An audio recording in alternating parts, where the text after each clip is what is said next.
Bismillahirrahmanirrahim. Assalamualaikum warahmatullahi wabarakatuh. Alhamdulillah, alhamdulillahi wa kafa, wa salamun ala ibadihi alladhina astafa. Asyhadu an la ilaha illallah al-malikul a'la, wa asyhadu anna Muhammadan abduhu wa rasuluh, an-nabiyyu sahibul huda, amma ba'd. Rabbi syrah li sadri wa yassir li amri wa hlul 'uqdatam min lisani yafqahu qawli. Ibu-ibu jamaah Majelis Nurul Iman Telkom yang dirahmati Allah. Hari ini kita dipertemukan oleh Allah dalam suasana yang penuh semangat dalam menggapai dan mencari ridha Allah Subhanahu wa taala dalam halaqah ilmiah yang dalam catatan saya hari ini adalah halaqah kita yang ke-498. Teristimewa bahwa hari ini kita ada di hari yang ke-8 dari Muharram. Dan besok kita menjelang sebuah hari yang sangat istimewa, yaitu hari Tasu'a, dan sesudahnya ada hari Ashura. Tasu'a berasal dari kata-kata tis'ah, artinya 9, dan Ashura berasal dari kata asyarah atau asyratun, artinya adalah 10. Dan uniknya lagi, ibu-ibu yang dirahmati Allah, sebutan untuk dua hari itu hanya ada di bulan Muharram, salah satu dari 4 bulan yang diharamkan oleh Allah Subhanahu wa taala. Banyak hadis yang menjelaskan tentang kemuliaan berpuasa dan beramal salih pada hari Tasu'a dan Ashura. Nabi sallallahu alaihi wasallam mengatakan bahwa puasa di hari Ashura itu saumu dahrin, seperti puasa 1 tahun, dalam kitab Irsyadul Ibad ila Sabilir Rasyad. Dan dalam riwayat tadi dikatakan bahwa seandainya aku hidup tahun depan, la asumanna at-tasi', saya akan berpuasa pada hari ke-9. Ya, bahwa Nabi sangat menganjurkan itu untuk kita semuanya berpuasa pada 2 hari, yaitu at-tasi' dan ashir. Di riwayat yang lain Nabi juga bersabda, sum at-tasi' wal ashir wa la tushbihul yahud. Berpuasalah kamu pada hari yang ke-9 dan hari ke-10, dan jangan menyerupai orang-orang Yahudi yang mereka hanya berpuasa pada tanggal 10 saja. Sudah banyak beberapa riwayat tentang kemuliaan hari Ashura yang sudah kita sampaikan di beberapa pertemuan yang telah lalu. Mudah-mudahan Allah memberikan kepada kita inayah untuk kita bisa memuliakan hari Tasu'a dan Ashura, utamanya dengan melakukan siyam atau berpuasa pada 2 hari tersebut. Amin ya rabbal alamin. Ibu-ibu yang dirahmati Allah, halaqah kita pada hari ini adalah halaqah yang kedua dari kajian kita via YouTube.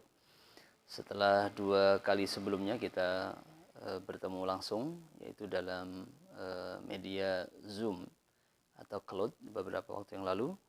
Dan hari ini kita akan melanjutkan lagi dalam kajian kita via YouTube. Mudah-mudahan tidak kalah serunya, tidak kalah menariknya dari kajian kita secara direct, yaitu pakai virtual yang sudah kita laksanakan beberapa waktu yang lalu. Masih dalam kajian tentang surah Al-Mulk, kita ingatkan kembali kepada ibu sekalian bahwa surah Al-Mulk adalah salah satu surah yang sangat istimewa. Nabi berkata, hiya al-mani'ah wal munjiyah. Surah Al-Mulk itu adalah salah satu surah yang bisa mencegah dan bisa menjadi pembela, tunji qari'aha min adzabil qabri, akan menyelamatkan orang-orang yang suka membacanya dari siksa kubur. Ya. Wala wadattu, dan sungguh aku sangat ingin, aku sangat suka, lau annaha fi kulli qalbi kulli mu'min, seandainya surah itu ada pada setiap hati orang yang mukmin. Saya sangat suka. Wala wadattu, ya, la-nya adalah lalit takkid. Sungguh aku sangat senang. Lau annaha fi qalbi kulli mu'min, seandainya surah itu ada di setiap hati orang yang beriman. Artinya setiap orang yang beriman selalu membacanya, atau ada di hatinya berarti dia menghafalnya. Ya, mudah-mudahan dalam kajian ini kita termotivasi juga, bukan hanya pada membaca atau mengkajinya, tapi kita tersemangati juga untuk bisa menghafalnya dalam hati kita. Amin ya rabbal alamin. Bismillahirrahmanirrahim. Kita hari ini masuk kepada kajian yang ke-6 ya.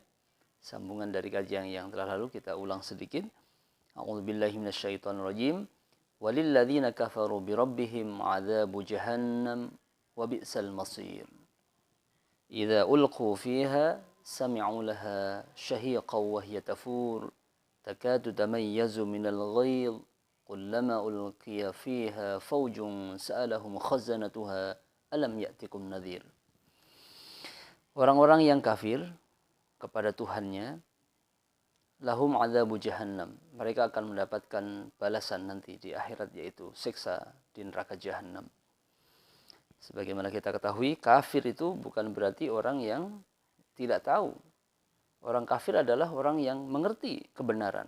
Orang kafir adalah orang yang mengerti tentang kebaikan yang dibawa oleh risalah Muhammad sallallahu alaihi wasallam. Tetapi kafara diartikan adalah dia menutup-nutupi kebenaran. Dia menutup-nutupi kebaikan. Dia menutup-nutupi ayat yang sudah dibawa oleh para rasul, ya, atau Rasulullah Muhammad sallallahu alaihi wasallam. Itu namanya kafir. Orang yang kafir, mereka akan mendapatkan azab neraka jahannam.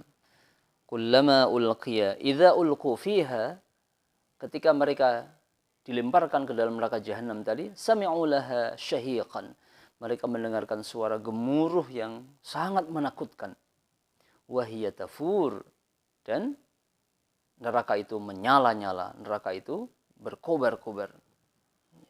Takadu tamayyazu minal ghayz, hampir-hampir neraka itu pecah. Minal ghayz, sebab karena kemarahan, sebab karena kemurkaan dia. Kullama ulqiya fiha faujun, tatkala dilemparkan di dalam neraka jahanam itu satu golongan. Faujun itu satu, faujun ay jama'atun, sekelompok manusia yang kafir tadi. Sa'alahum khazanatuha, bertanyalah penjaga-penjaga neraka tadi, khazanah. Ya, berkatalah orang-orang yang malaikat yang ditugaskan oleh Allah menjaga neraka jahanam tadi. Dalam tafsir Al-Khazin dikatakan, pertanyaan dari malaikat itu bukan pertanyaan karena mereka tidak tahu ya, tapi su'alu taubih, pertanyaan untuk mencemooh.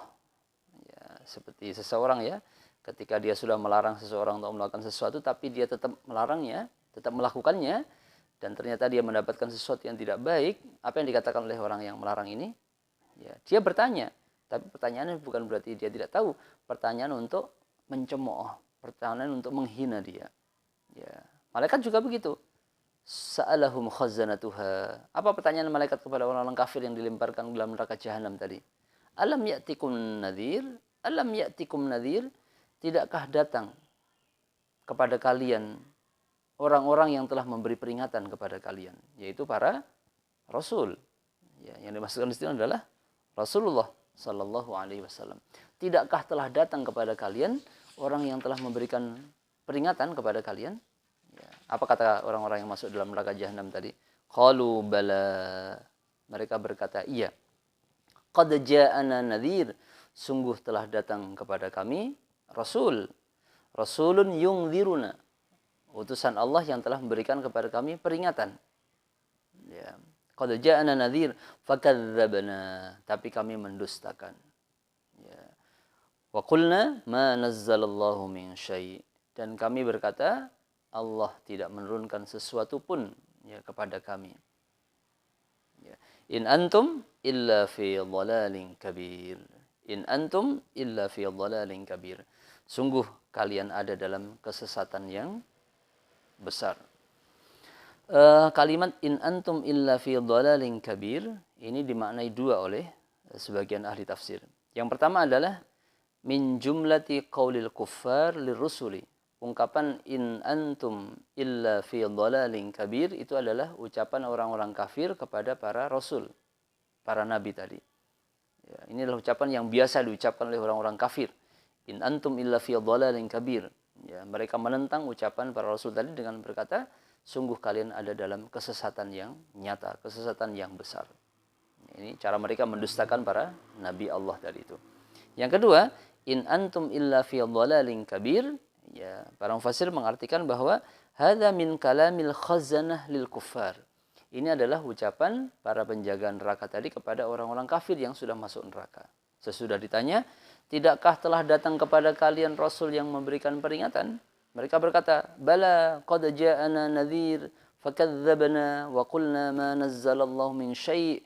Maka kemudian mereka membalas ucapan orang-orang kafir tadi dengan berkata, In antum illa fi dhalalin kabir. Ya, sungguh kalian nyata-nyata dalam kesesatan yang besar, kesesatan yang nyata. Ini ucapan khazanati jahannam. Jadi bisa diartikan dua macam ya.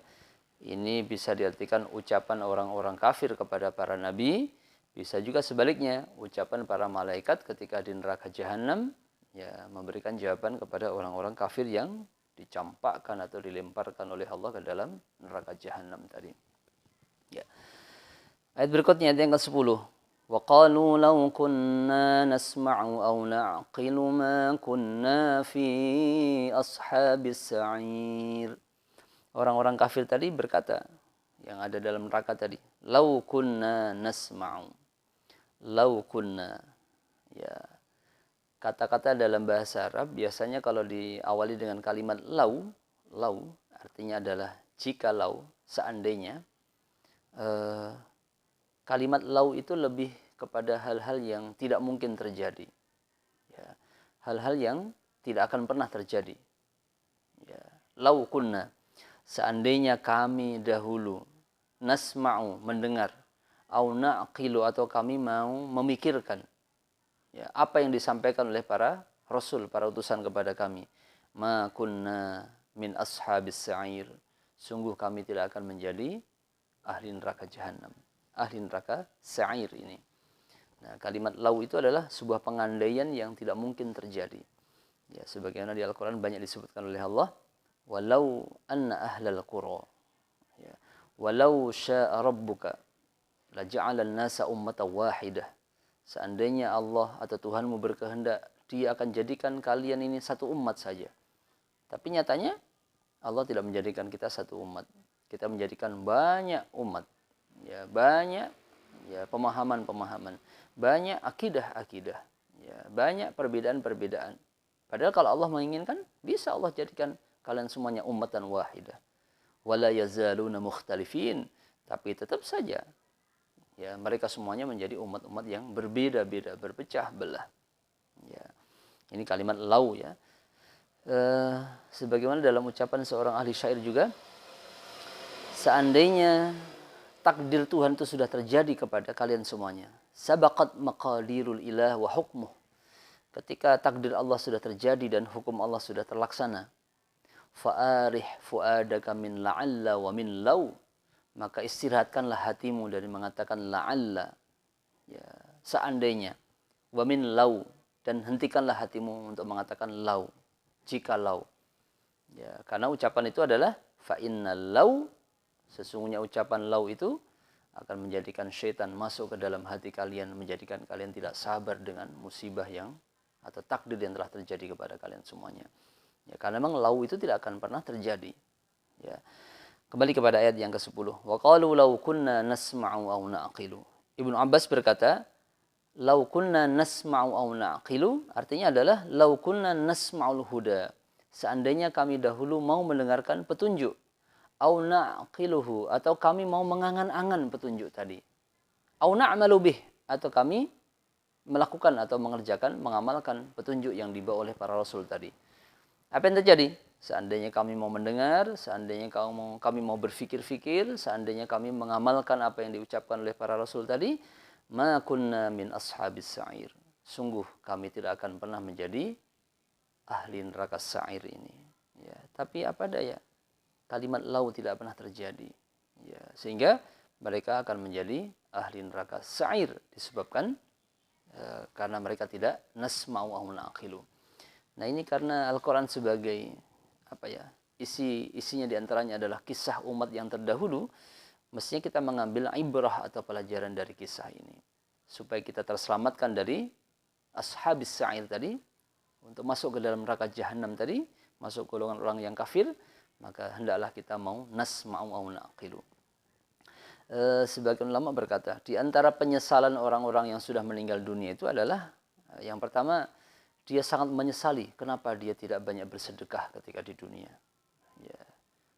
Dalam surah Al-Munafikun ya, seandainya Allah mengakhirkan ajalku ila ajalin qarib fa as-saddaqa wa akum minas salihin. Aku akan banyak bersedekah dan aku akan menjadi orang yang salih.